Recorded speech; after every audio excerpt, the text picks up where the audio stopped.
హల్లెలూయా స్తుతి మహిమ ఎల్లప్పుడూ దేవునికిచ్చెదము. హల్లెలూయా స్తుతి మహిమ ఎల్లప్పుడూ దేవునికిచ్చెదము.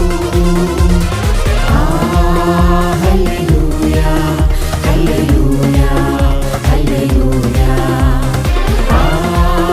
హల్లెలూయా హల్లెలూయా హల్లెలూయా హల్లెలూయా స్తుతి మహిమ ఎల్లప్పుడూ దేవునికిచ్చెదము. హల్లెలూయా స్తుతి మహిమ ఎల్లప్పుడూ దేవునికిచ్చెదము.